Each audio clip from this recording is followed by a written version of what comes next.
ఇప్పుడు 2012లో రిలీజ్ కావాల్సిన 'మద గజరాజ' ఇది 2025 సంక్రాంతికి అయితే రిలీజ్ అయ్యి అక్కడ 50,00,00,000 కలెక్ట్ చేసి అందరికీ షాక్ ఇచ్చింది. సో, విశాల్ కొత్త సినిమాలకే రాని ఓపెనింగ్స్ ఈ సినిమాకి రావడంలో ఈ మ్యాటర్ ఉందేమో అని భావించి తెలుగులో కూడా రిలీజ్ చేశారు. సో, రీసెంట్‌గా అయితే రిలీజ్ అయింది.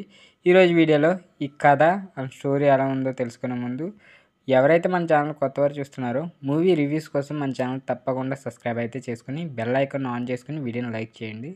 మంచి మూవీ స్టోరీస్ అండ్ రివ్యూస్ అయితే వస్తాయి.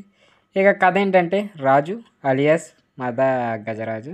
సో, కేబుల్ ఆపరేటర్ అయితే రిటైర్మెంట్కి దగ్గర పడుతున్న అతని తండ్రి ఎస్ఐ అవ్వడం వలన అతను చేయవలసిన రిస్కీ ఆపరేషన్ ఇతను చేస్తుంటాడు.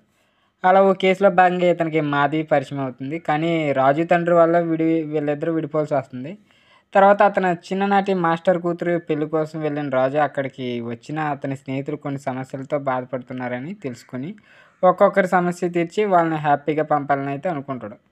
ఈ క్రమంలోనే మొదటి స్నేహితుడు అలాగే అతని భార్య మధ్య ఉన్న వైరాన్ని తీరుస్తాడు. తర్వాత మరో ఇద్దరు స్నేహితులు ఒకరు జైలుకి వెళ్ళాల్సి రావడం, మరొకరు సూసైడ్ చేసుకునే వారుగా ఉండటం వాళ్ళ సమస్యలకి కారణమైన కాకర్ల విశ్వనాథ్‌తో గొడవ పెట్టుకుంటాడు. తర్వాత ఏమైందనేది తెలియాలంటే ఈ మూవీ చూడాలి. సో, స్టోరీ లైనప్ అయితే ఇలా ఉంటది కాన్ఫిడెంట్‌గా.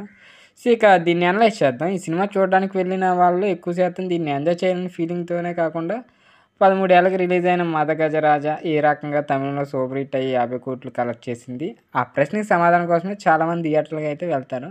అలాంటి వాళ్ళకి మొదటి సీన్ నుండే సమాధానాలు దొరికేస్తాయి. ఫస్ట్ హాఫ్ మొత్తం వరుస రొటీన్‌గా ఉన్నప్పటికీ సో, సంతానం వన్ లైనర్ డైలాగ్స్ హిలేరియస్‌గా అయితే అనిపిస్తాయి. అలాగే వరలక్ష్మి గ్లామర్ కూడా ఫస్ట్ హాఫ్‌కి అట్రాక్షన్‌గా చెప్పుకోవచ్చు.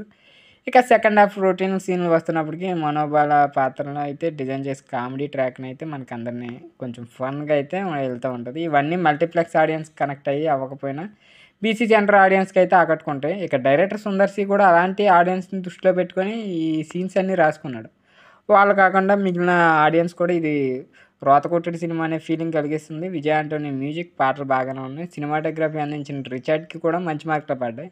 ఇక అనవసరమైన సీన్స్ ఇంకా ట్రిమ్ చేసుకుని స్కోప్ ఉన్న ఎడిటర్లు ఎందుకో అలాంటి స్టెప్ అయితే తీసుకోలేదు. ఇక ప్రొడక్షన్ వాల్యూస్ గురించి మాట్లాడుకోవాలంటే విశాల్ స్థాయి సినిమాలకి తగ్గట్టే ఉన్నాయి. అంతకు ఎక్కువ లేవు, తక్కువ అనిపించవు. సో, యాక్టింగ్ పరంగా వస్తే విశాల్ 10 ఏళ్ల ముందు చూడటానికి మరింత ఎనర్జిటిక్‌గా కనిపించాడు. కాకపోతే తెలుగు వెర్షన్‌కి ఇదొక విశాల్ డబ్బింగ్ చెప్పుకోలేదు. హేమచంద్రతో చెప్పించిన డబ్బింగ్ కూడా సూసోగానే ఉంది. ఇక తమిళంలో వచ్చిన కలెక్షన్లు ఎక్కువ అనుకుండడమే తెలుగు ప్రమోషన్‌కి విశాల్ ఎగ్గొట్టేసాడు. ఇక హీరోయిన్‌లు అంజలి, వరలక్ష్మి, శరత్ కుమార్‌లు గ్లామర్ షోకి అయితే సరిపోయారు. ఇక వరలక్ష్మి తేజ్ షోలు, క్లీవేజ్ షోలు, ఇక అంజలి బోర్డు అందాలు ఇవన్నీ ఉంటాయి. కానీ సెట్ కాలేదు. సోనూ సూద్ అయితే వెరీ రెగ్యులర్ విలన్ లాగా తన పని తను చేసుకుంటూ పోయాడు. ఈ సంతానం కామెడీ హైలైట్ అని చెప్పొచ్చు. సో, దీనిలో ప్లస్ పాయింట్స్ వచ్చేసి కామెడీ, హీరోయిన్ గ్లామర్ షోలు, ఇంకా మైనస్ రొటీన్ కథ, ఇంకా రెగ్యులర్ స్క్రీన్ ప్లే అని చెప్పొచ్చు. మొత్తానికి ఫ్యామిలీ ఆడియన్స్‌ని నవ్వించుకోవడానికి అయితే ఇది 'మదగజరాజు' అయితే మూవీ చూడటానికి బాగుంటుంది. ఒకసారి ట్రై చేయండి. ఇది ఈరోజు రివ్యూ. వీడియో నచ్చినట్లయితే తప్పకుండా లైక్ చేయండి. ఇలాంటి మూవీ అప్డేట్స్ కోసం మన ఛానల్ తప్పకుండా సబ్స్క్రైబ్ అయితే చేసుకోండి.